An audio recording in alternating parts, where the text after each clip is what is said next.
Alright, I'm going to start today with a bit of a pinch of Total Biscuit. WTF is Caveblazers. Caveblazers is a Spelunky clone. Alright, I'm done.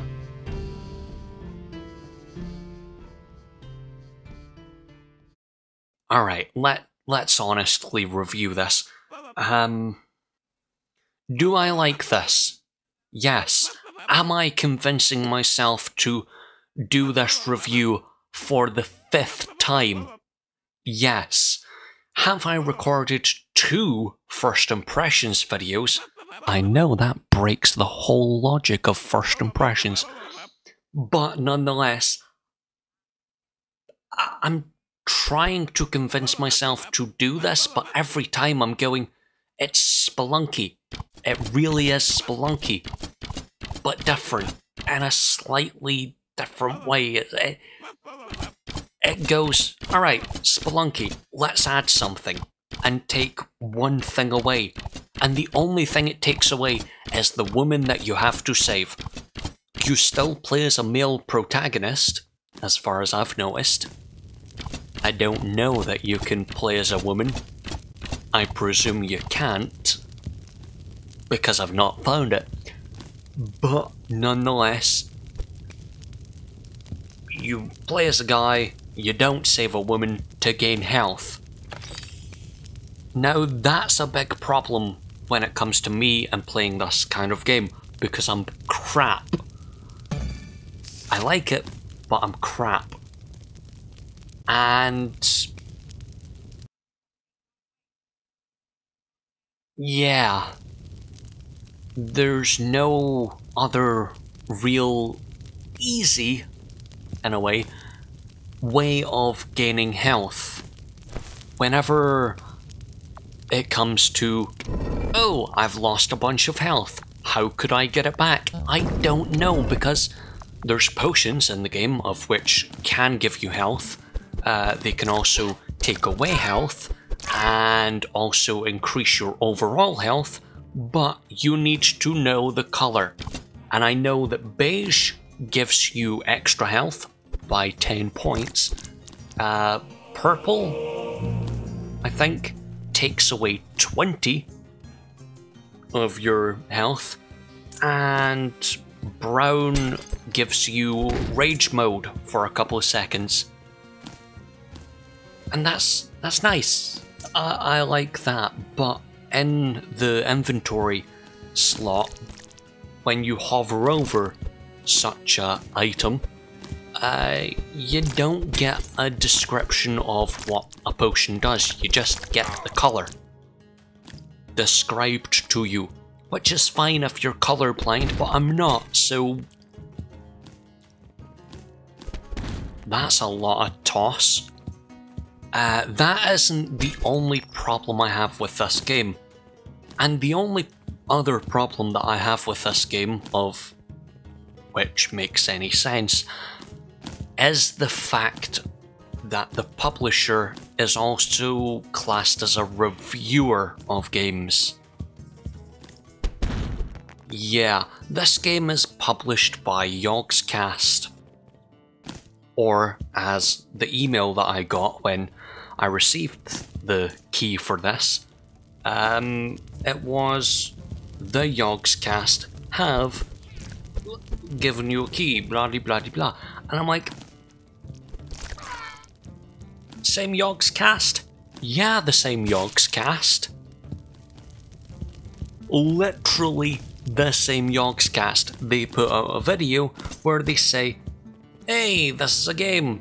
We published it, but it's a game. It's a thing that we do, and shut up, and here's a game that we love, but we published it. But don't talk about that bit, because we published it. And we're saying that it's fantastic. Would you trust Strauss Zelnick, I think that's his name, to say that Grand Theft Auto Online is amazing?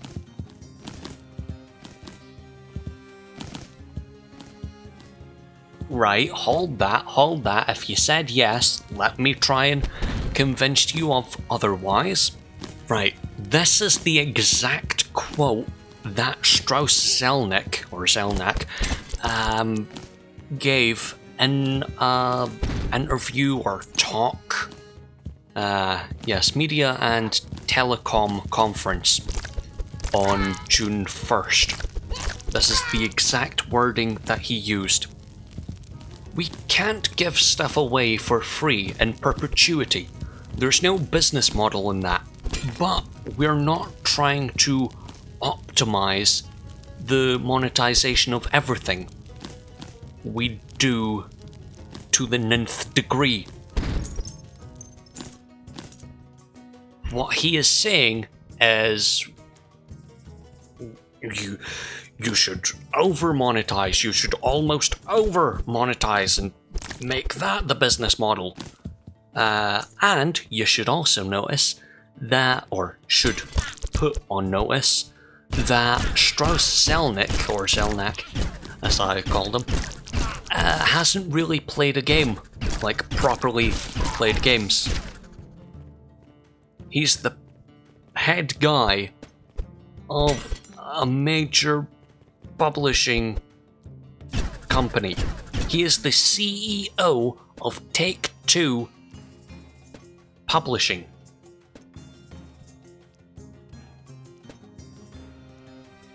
The man who is in charge of the company that publishes Grand Theft Auto. Grand Theft Auto Online, of which has an $80 microtransaction. $80. So I could go out, get a job, at the end of that week, put $80 of that into a game that will, at some point, I don't care what anyone says, at some point the servers will go down, and they have to. That's how servers and online games work. They'll just fuck off. So all my money, my actual money that I've put into a virtual world that is online, goes poof, away. And that's not optimizing enough to this man. Trusting a publisher to tell me that a game is good is not my idea of what I should do. I should listen to an independent reviewer, not a publisher. So, what do? I review games on my own, and then also go, here's my opinion, into the echoey chamber that happens to be the internet. Alright, let's go.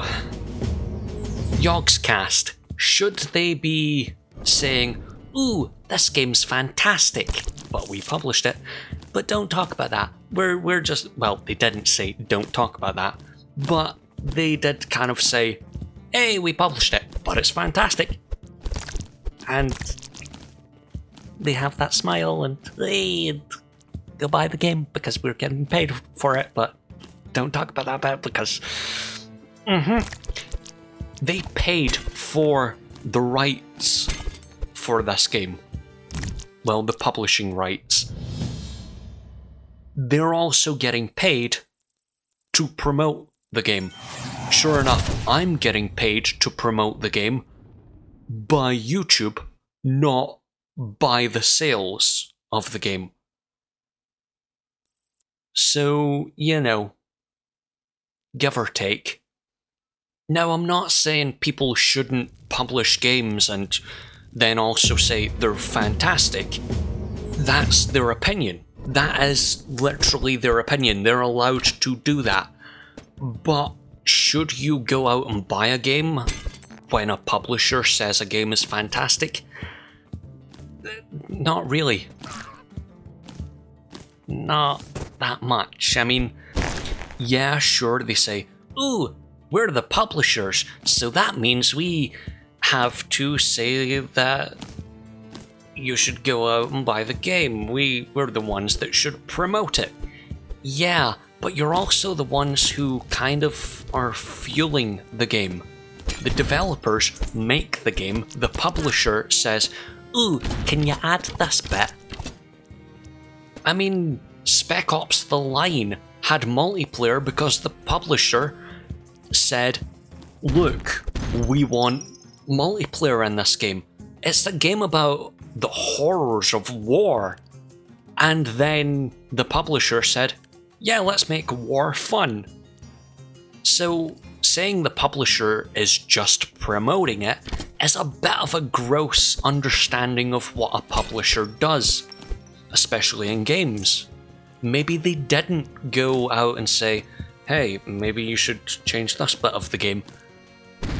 But I don't know, I wasn't involved in the development of the game, and I've actually had a developer come to me and say, hey, maybe you should suggest that this is a different thing or that's a different thing.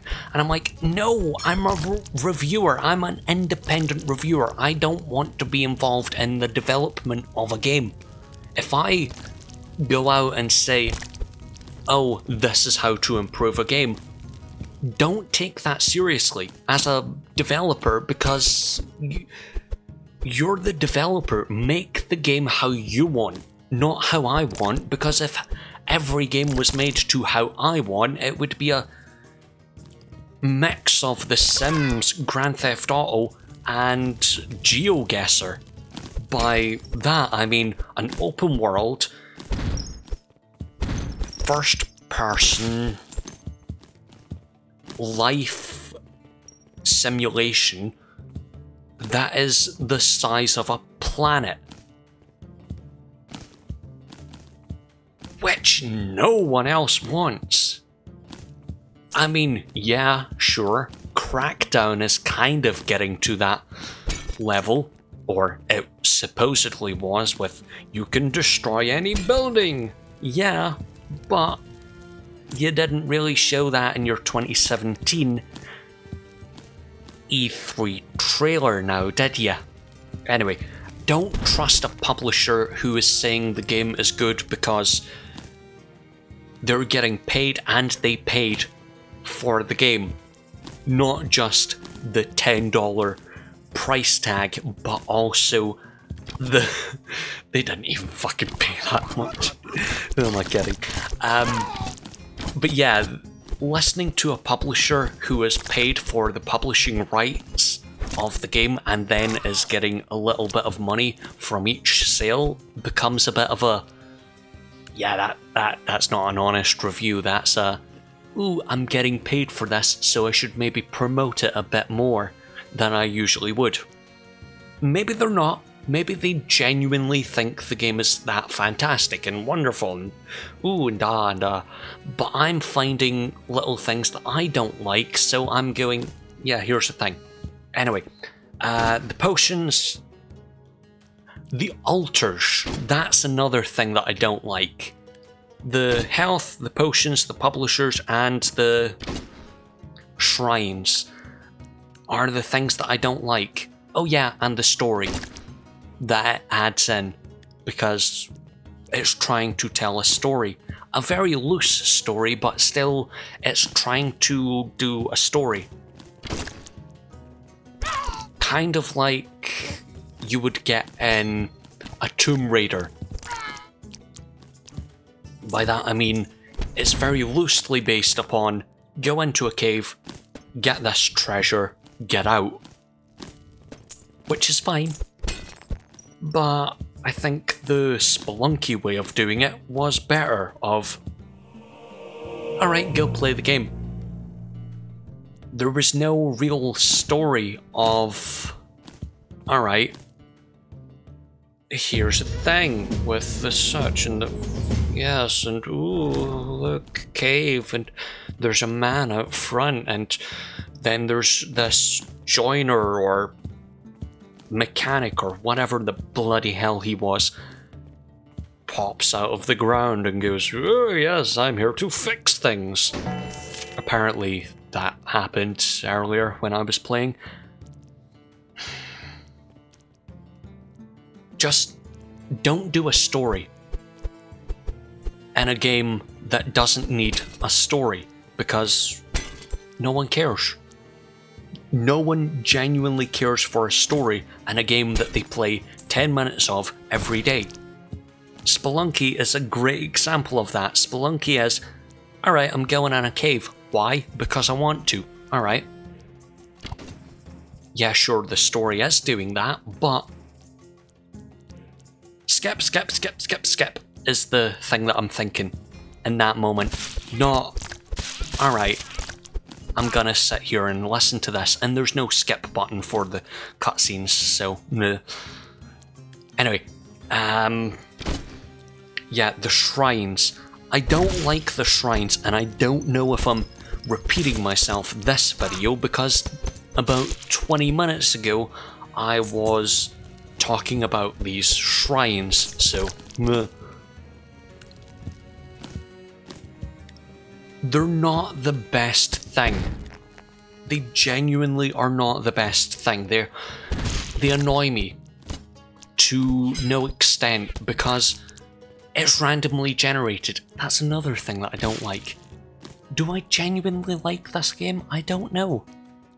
I want to, but I find things wrong with it, and random generation becomes a bit weird when you're trying to do a story, because there's bosses, and the bosses are a bit weird because you're doing random generation, and if you're doing random generation, you're not leading up to a boss the same way a Sonic game would, where you're beating Dr.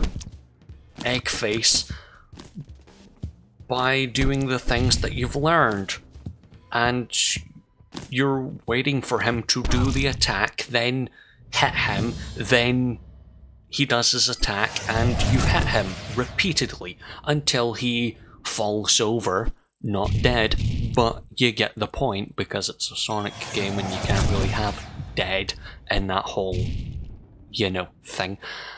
But nonetheless, the shrines in the random generation become a bit ridiculous. I came across one earlier when playing that happened to be, I want 900,000 bits of... Okay, it wasn't 900,000 bits, it was 260 odd. And that's fine, it's fine. But I didn't have 260 odd pieces of gold or money, so that whole idea kind of falls apart because I don't have that level of money in the game, so I can't get that thing out of the shrine.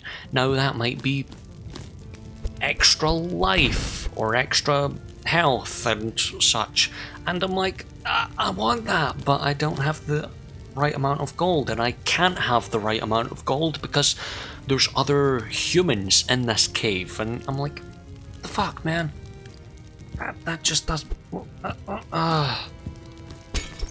I think they're picking up the gold that they create. So is this a multiplayer thing? I don't know. I've looked up and I cannot find it, and that's ridiculous. But nonetheless, alright, let's cut this down, because I'm just going to rant for ever and ever. Right, things that I don't like, and things that you should maybe look at when you're thinking about putting money into this game. The story becomes a bit of a nuisance because you don't care for it, you just want to go into a fucking cave. But nonetheless, the shrines randomly generated, so it's a chance that you might get that. The potions aren't properly labeled, so you can't just know what's going on. I don't know if the journal that you get has some form of recollection of what each potion does, but yeah, that's a bit of a weird one. The potions are just... Here's a color. What does it do? We don't know. Try it. Okay, that's given you less health than you had before drinking it. Hope you didn't have almost no health. It's a roll of the dice, which really annoys me because I was playing the game, lost a bit of health, might have gotten on to the next level and gotten a little bit extra health and might have moved on and won the whole thing, but no, it took health away from me, so I ended up losing, and I was like, oh, fuck this. That genuinely annoyed me. The story annoys me because it's that thing of, here's the thing, what happens? I don't know, but okay. I don't care. I don't care for Cowboy Bob, what's his face, doing whatever, because let that cowboy builder do what the fuck he wants. I don't care. If he's coming to fix the old man's pipes, then let him. If he's coming to give the old man a bit of a blowy, then let him. I don't care. The shrines, I don't care for them. The bosses, randomly generated. Again, I just don't know how to kill them.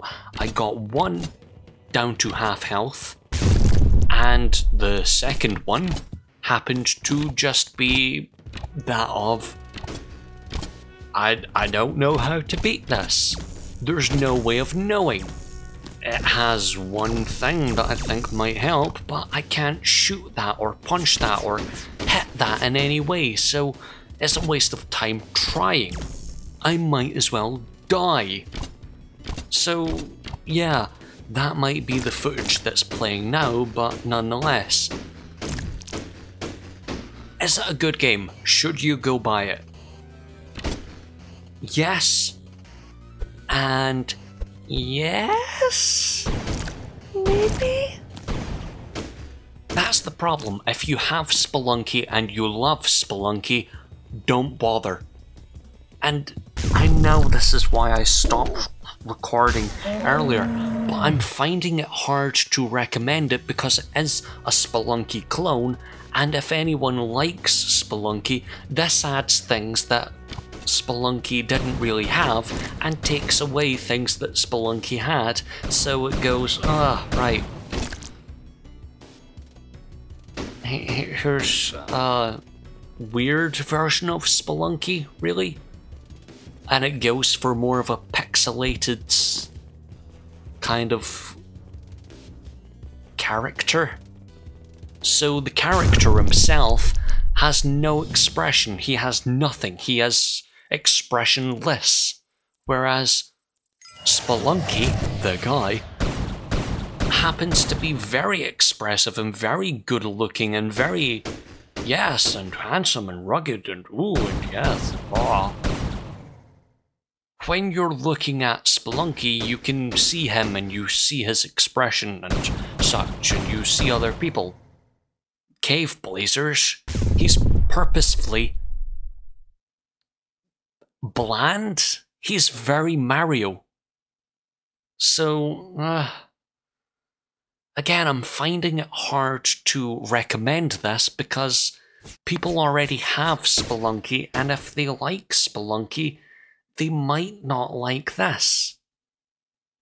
I mean, I genuinely like Spelunky. I wouldn't say I love it, but I like it. Is this I love it? No. Is it I like it? Kind of. I've already given a couple gripes about it, so I can't say that I like it that much. So, yeah. If you just want to go be a bit of a weirdo who goes spelunking, because that's what going and searching caves happens to be, it means to go and... hold on. Spelunk. Not spunk. Spelunk to explore natural caves. So, if you want to go spelunking in a game, maybe you should get Spelunky. Or, if you really want, and you like the whole thing that I've said, if you like random generation and all that, then yeah, maybe you'll like Caveblazers, but Spelunky does that. Maybe you want a bit of a story around it. Spelunky didn't have that. Do you want a ranged weapon? Alright, Caveblazers has that. Do you want a weapon that you can melee with? Alright, Spelunky had that. Again, it's comparing Spelunky and this, and I, no matter what, have to say this is a Spelunky clone, so have discretion with that. Anyway, I'm losing my voice because I've done this about 12 times now.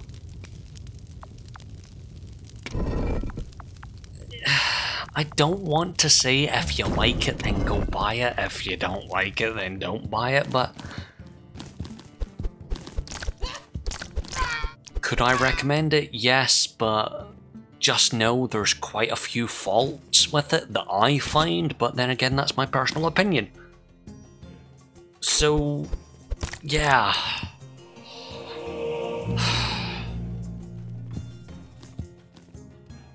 It's up to you. I'm gonna go fucking lie down now.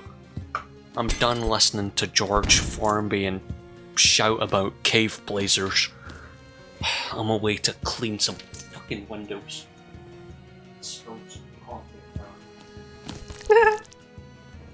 So, in that recording, this is a BTS thing, I had something come through my letterbox. It's essentially, sorry we missed you, but yeah, we have a package for you. Sign for, doesn't really say what it is, but yeah, I was sitting right here with a mic on, shouting into it, and apparently I wasn't in. I might have been in a